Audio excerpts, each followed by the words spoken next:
ආයුබෝවන්. මම ගෞරව ශාස්ත්‍රවේදී දෛවඥ මිහිරාජ් සිසිල.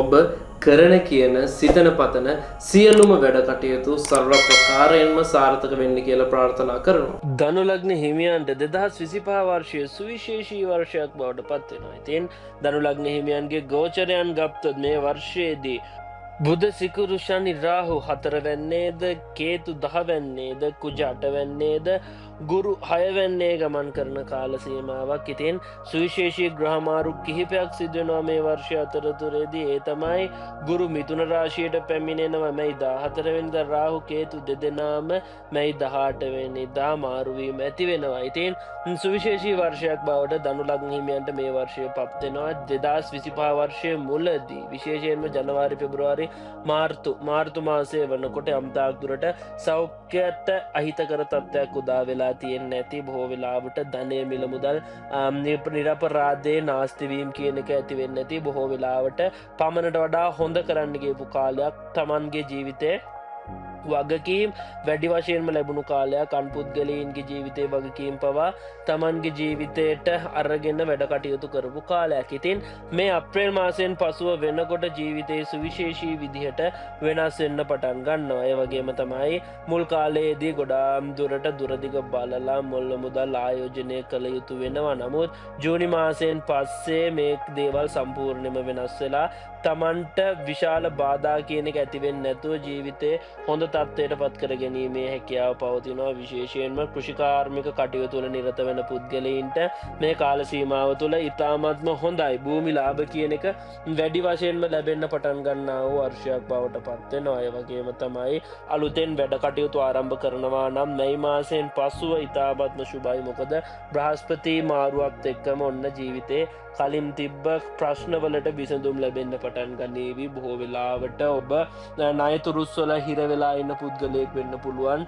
ඒ පිළිබඳව වැඩ කටයුතු කරගෙන යනකොට ඒ ණයවලින් යම්තාක් දුරකට නිදහස් වීමට හැකි වර්ෂයක් බවට මේ 2025 වර්ෂය පත් වෙන්න පටන් ගන්නවා. ඒ වගේම තමයි බොහෝ පින්කම් කරන්න සිද්ධ වෙන කාල සීමාවක් බවට මේ කාල සීමාව පත් වෙනවා.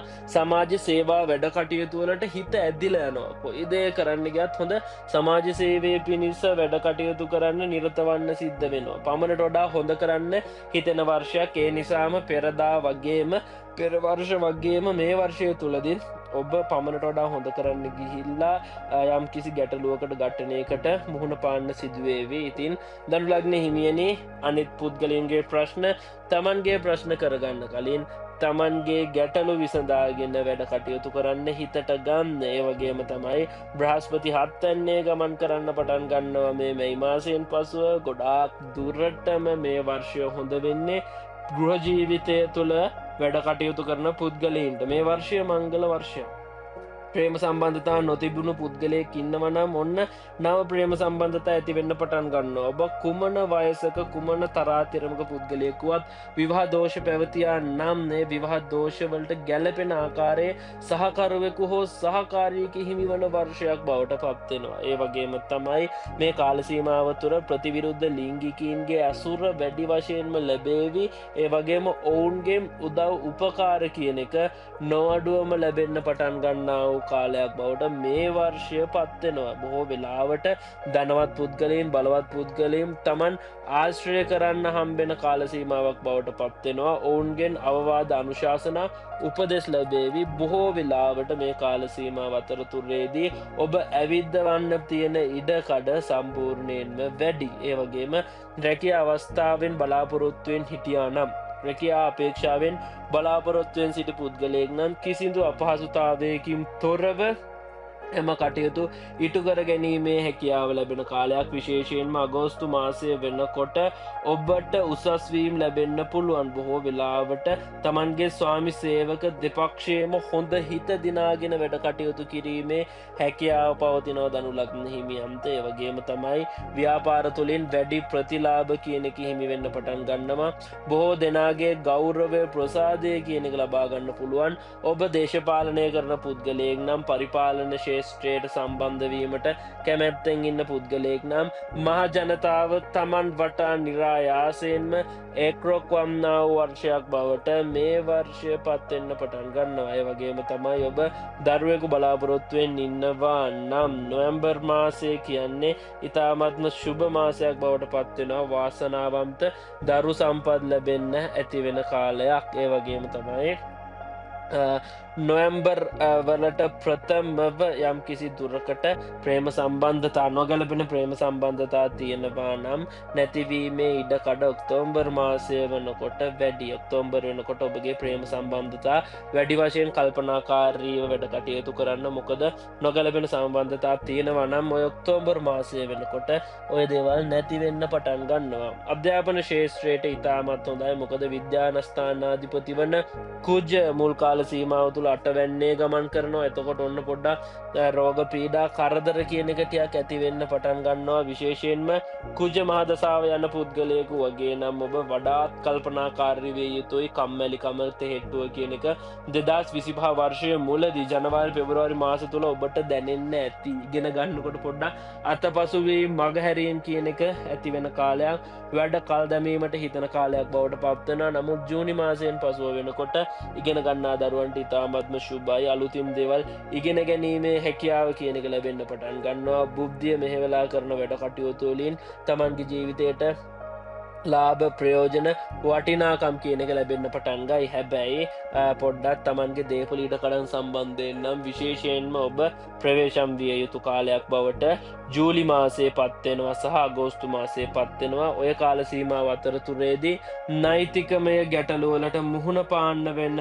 ඉඩ කඩ වැඩි. ඒ නිසා වඩාත් කල්පනාකාරීව ඔය මාස දෙකේදී ඔබ වැඩ කටයුතු කරන්න හිතට ගන්න. ඒ වගේම තමයි ඔබට අලුතින් දේවල් කරන්න බලාපොරොත්තුවෙන් ඉන්නවා නම් විශේෂයෙන්ම විදේශ ගත වෙන්න බලාපොරොත්තුවෙන් ඉන්නවා නම් ඔක්තෝබර් මාසයේ ඉතාමත් හොඳයි. සැප්තැම්බර් මාසයේ ඉතාමත්ම හොඳ කාලයක් බවට පත්වෙනවා. දරුවන්ට අකුරු කියවන්න තියෙනවා නම් සැප්තැම්බර් මාසයේදී ශුභ නැකත් වැඩි වශයෙන්ම ඉදා වෙන මාසයක් බවට පත්වෙනවා. ඉතින් ඔබ සියලු දේවල් මේ අවුරුද්ද තුලදී කල්ැතුව සූදානම් කරගෙන වැඩ කටයුතු කරන්න. ධනු ලග්න හිමියන්ට සෞඛ්‍ය තත්ත්වය පිළිබඳ ගන්නකොට බොහෝ වෙලාවට හිස සම්බන්ධයෙන් ලෙඩ රෝග ඇතිවීමේ ඉඩ කඩ වැඩි. හෘදයාබාධ වලින් ඇති පුද්ගලයෙක් නම් ඔබ වඩාත් ප්‍රවේශම් වන්න. මොකද අතපසු වීම කියන එක ඇතිවන්න පුළුවන් ඉඩ කඩ පවතිනවා. විශේෂයෙන්ම ජූනි මාසයේ වෙනකම් බ්‍රහස්පති මාරුව සිද්ධ වෙනකන් ඔබ වඩාත්ම කල්පනාකාරීව වැඩ කටයුතු කරන්න